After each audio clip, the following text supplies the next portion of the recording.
ग्रामविकास मंत्री जयकुमार गोरे यांच्या खंडणी प्रकरणामध्ये ज्यांना त्यांचे सहकारी आहे, ज्यांना संबंधित महिलेने जी खंडणी मागणी केली होती, ते तक्रारदार विराज शिंदे आपल्या सोबत आहेत। नेमका काय ह्या महिलेने मागणी केली होती, कशा पद्धतीने या बाबतचा हे नेमकं काय प्रकरण आहे ते जरा सविस्तर सांगा। त्या संबंधित महिलेचे वकील हे माझे मित्र आहेत हे त्यांना माहीत होते आणि माझे आणि जयकुमार गोरे भाऊ यांचे जुने मैत्रीचे संबंध असल्यामुळे की त्यांनी त्यांच्या माध्यमातून त्यांच्या वकिलांच्या माध्यमातून माझ्याकडे बाबा असं असं हे प्रकरण आहे, मला भेटायचंय आणि हे मिटवण्यासाठी भेटायचंय, तर ह्या असा निरोप एक पाठवला आणि मी त्या संबंधित वकिलांना विचारलं की बाबा काय नेमकं काय मिटवण्यासाठी, म्हणजे कसं मिटवायचंय, काय मिटवायचंय आणि कशासाठी, मला कशासाठी, त्यात माझा काय हे आहे, आमचे पक्ष वेगळे आहेत आणि सगळं हे असताना देखील मला कशाला त्यांना भेटायचंय। तर त्यांनी सांगितलं तुम्ही एकदा भेटून घ्या, तुम्हाला हे होईल, एकदा बसा, त्यांना मदतीची गरज आहे। कोणाच्या सोबत? त्या संबंधित महिला जे आहे त्यांना तुमच्या मदतीची गरज आहे। ठीक आहे, आम्ही सामाजिक कामात आणि लोकांची मदतच करत असतो कायम आणि लोकांच्या अडीअडचणीत धावून गेलो, मग नेमकं काय मदत लागणार आहे हे काय ही नव्हतं। संबंधित मी हा विषय जयकुमार भाऊंच्या कानावर घातला। जया भाऊंनी स्पष्ट सांगितलं की आपला काही त्यात हे नाहीये, रोल नाहीये किंवा आपण कधी त्यांना त्रास कधी दिला नाहीये, तू वाटलं तर भेट, काय म्हणतात ते बघ।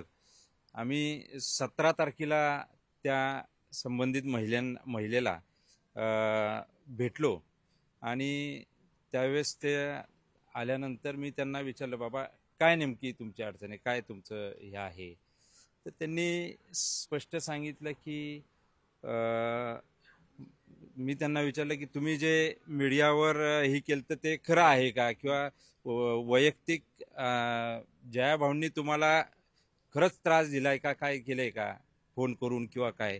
तर संबंधित महिलांनी मला स्पष्ट सांगितलं की त्यांनी मला 9 वर्षात किंवा ह्या 9-10 वर्षात कधी मला फोन केला नाहीये, संपर्क केला नाहीये आणि त्यांच्याकडे माझा नंबरही नाहीये, हे ऑन द रेकॉर्ड आहे। मी त्याच दिवशी सकाळी 17 तारखेला गुन्हे शाखेमध्ये, सातारा येथे स्थानिक गुन्हे शाखेमध्ये अगोदर गेलो, माझी तक्रार दिली की असं असं मला बैठकीला बोलवलेलं आहे, त्याचं कारण काय हे नाहीये आणि कदाचित हे खंडणीचा विषय असू शकतो, फोनवरनं तसं लक्षात आलं म्हणून मी पहिलं तक्रार देऊन पोलिसांचे जे पंच आहेत, शासकीय पंचांना सोबत घेऊन मी त्यांना भेटायला गेलो आणि तिथं भेटल्यानंतर त्यांनी सांगितलं की मला काय बाकीचं काय हे नाहीये, मला तुम्ही वकिलांना मी सांगते, मला आर्थिक हे करून द्या, सेटलमेंट तुम्ही करून द्या।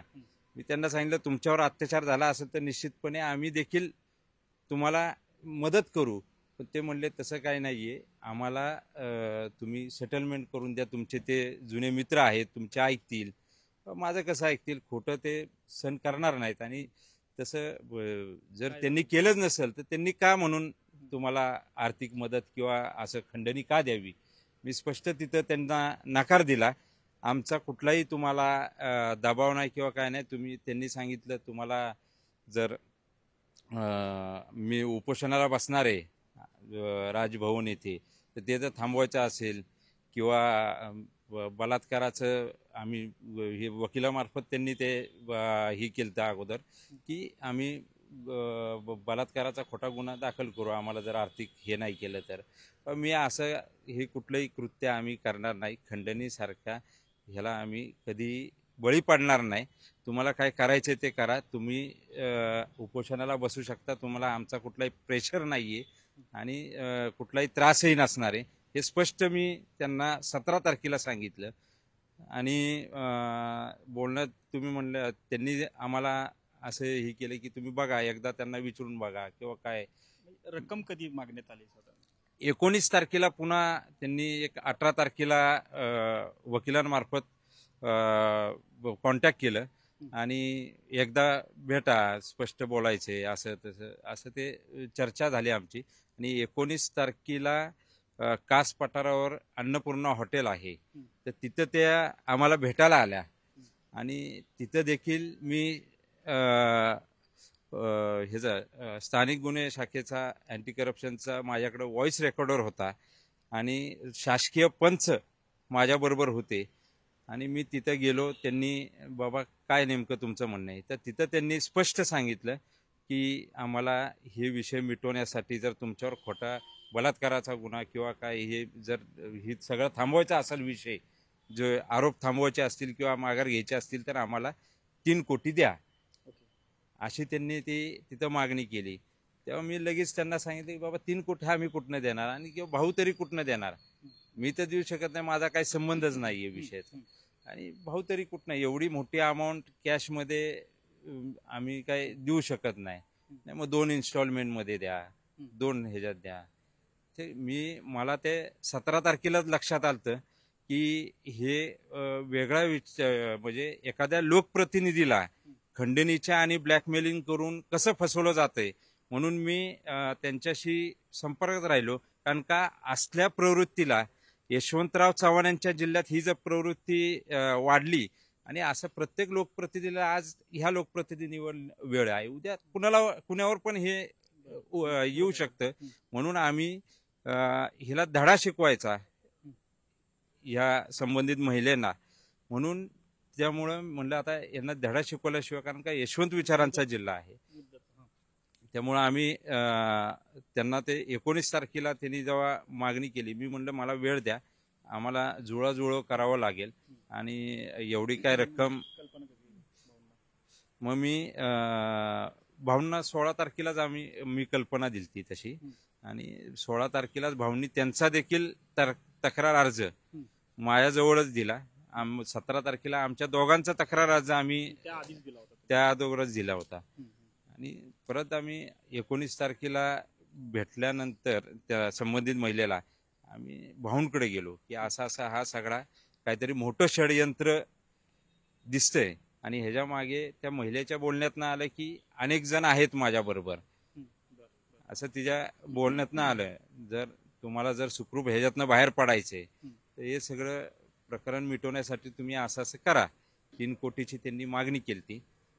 तर आम्ही हे केलं. भाऊ म्हणले ठीक आहे, आपण त्यांनी संबंधित पोलीस अधिकाऱ्यांशी बोलले, आणि आम्ही काही 15-20 मित्रांकडनं भाऊंच्या काय असं पैसे थोडे जमा करून एवढी तिला मग 1 कोटी द्यायचं ठरलं. म्हणजे हे करायचं, म्हणजे नुसतं ते सापळा पोलिसांनी सांगितल्याप्रमाणे आम्ही ते हे केलं की तुम्ही त्यांना एंटरटेनमेंट करा. आणि खरंच ते अशा पद्धतीने आम्ही 1 कोटी जमा केले. एक आम्हाला 2-3 दिवस लागले हे सगळे पैसे इकडनं तिकडनं मित्रांकडनं वगैरे, काही माझेही पैसे त्यात मी टाकले, आणि असे हे करून आम्ही 1 कोटी जमा केले. आणि काल परत त्यांचा फोन आला की काय झालं. म्हणलं उद्या सकाळी आपण भेटूया. त्यांनी आम्हाला त्या संबंधित ऑफिसला वकिलांच्या बोलवलं, आणि तिथं सकाळी मी स्थानिक गुन्हे शाखेत जाऊन त्यांचे सगळे पोलीस असतील किंवा पंच असतील शासकीय, ह्यांना बरोबर घेऊनच मी तिथं हे गेलो. आणि तिथं देखील त्यांनी ते 1 कोटी मी पिशवी त्यांना समोर मोजून दाखवले. 10-10 लाखाचे आम्ही बंडल केलते. त्याचा पंचनामा आम्ही अगोदर पोलिसांनी करून घेतलेला, सगळे नंबर वगैरे त्यात हे केलते. अशा पद्धतीने ते ह्यांचं जे षडयंत्र होतं, सापळा त्यांनी जे लोकप्रतिनिधी, त्यामध्ये नेमकं प्लॅन काय होता हे काय समजू शकलं का, हे नेमकं मंत्री गोरेंना जे अडकवण्याच्या बाबत? नाही, ह्याच्यात प्लॅन त्यांची बदनामी करणं होतं.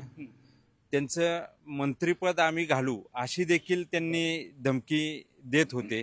तुम्ही पैसे नाही दिले की त्यांचं आम्ही मंत्रिपद घालू शकतो, अशा पद्धतीने ते वारंवार टॉर्चर आणि निरोप येत होते. तुम्ही बघा, त्यांच्याशी बोला, नाहीतर त्यांचं मंत्रिपद जाईल.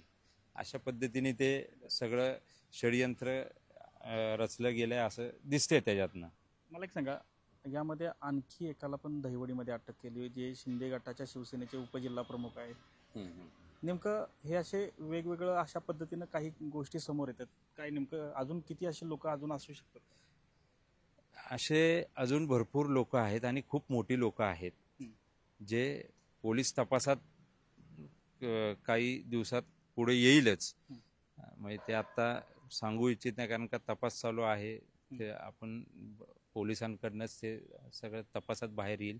पण हे खूप मोठं षडयंत्र आहे आणि अशा पद्धतीने ते सगळं षडयंत्र त्या महिलेच्या किंवा संबंधित व्यक्ती जे आहेत ते आता सगळे निश्चितपणे सापडले जातील ह्याची खात्री आहे. नक्कीच या पुढील काळामध्ये देखील हे जे काही षडयंत्र रचलं गेलेलं आहे मंत्री जयकुमार गोरे यांच्या विरोधात, हे नक्कीच या पुढील काळात समोर येईल आणि यामध्ये नेमकी कोण कोण लोक आहेत याचा देखील तपास नक्कीच पोलीस करतील असा विश्वास जे आहे ते या ठिकाणी विराज शिंदे यांनी व्यक्त केला आहे. कॅमेरामन अभिजित पिसेसह संतोष नलावडे, TV9 मराठी, सातारा.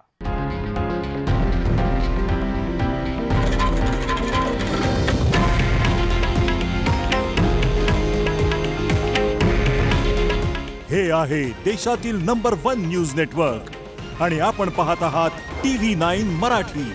काळजी तुमची, हित महाराष्ट्राचं.